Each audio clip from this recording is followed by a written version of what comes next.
Suicide Détour, on est un organisme communautaire en prévention du suicide. Notre mission, c'est clairement la prévention du suicide, mais on répond aussi aux gens qui ont des personnes proches qui pensent au suicide, qui sont endeuillées par suicide aussi, des personnes vulnérables.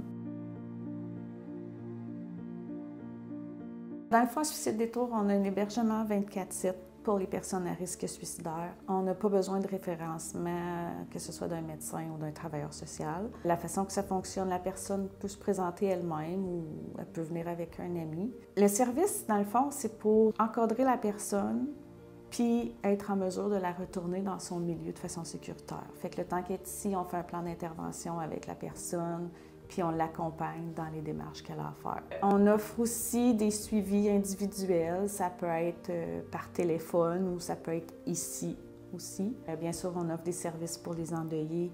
On est spécialisé dans les endeuillés par suicide, mais on offre des services pour les endeuillés aussi. Une fois par semaine, dans l'après-midi, on offre des groupes de soutien où on donne aussi des formations, des ateliers sur 1001 sujets. On offre la formation Sentinelle, les éclaireurs, on est formateurs. Pour la formation Susciter l'espoir et évaluer le risque. Ce qui m'a apporté ici, c'est une situation vraiment triste. C'est le décès par suicide de mon fils, Alex.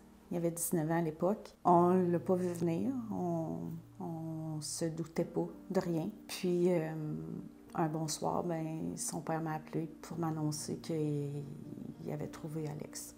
Je me suis tout le temps demandé si Alex savait que ça existait des services comme Suicide Détour. Je me suis tout le temps demandé s'il avait su, est-ce qu'il aurait demandé de l'aide. Nous, comme parents, on ne connaissait pas les signes précurseurs non plus. Si on avait su, on s'est toujours posé des questions, tu sais. Si. J'aurais jamais de réponse, là, je le sais, mais si. J'ai besoin d'aider les gens, j'ai besoin d'aider les autres parents qui vivent ça. Il faut que j'empêche d'autres jeune garçon de 19 ans à faire ça.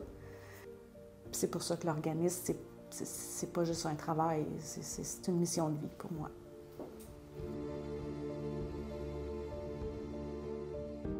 Avec Suicide Détour, on a décidé de mettre en place un halte-refuge parce que dans notre région, il n'y a pas de service pour les personnes à risque d'itinérance. C'est là que Centraide entre beaucoup en jeu pour nous aider à payer les repas.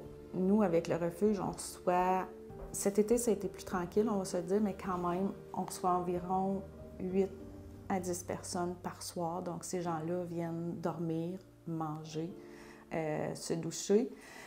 Donc, les fonds de Centraide aident vraiment beaucoup, surtout pour la nourriture, là, parce qu'on va se le dire, ça coûte vraiment cher. Puis, on offre aussi un service de sac à lunch.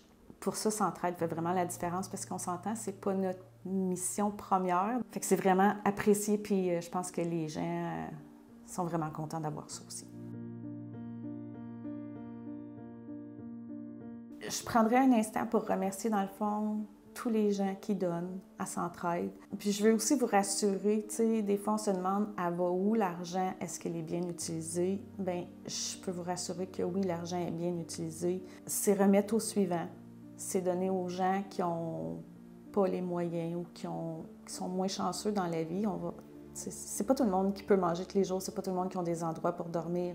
Il y a des gens qui sont plus vulnérables. Vos dons aident vraiment à la population plus vulnérable. Gros merci, puis vous pouvez être vraiment fiers de vous. C'est grâce à vous qu'on peut faire ça.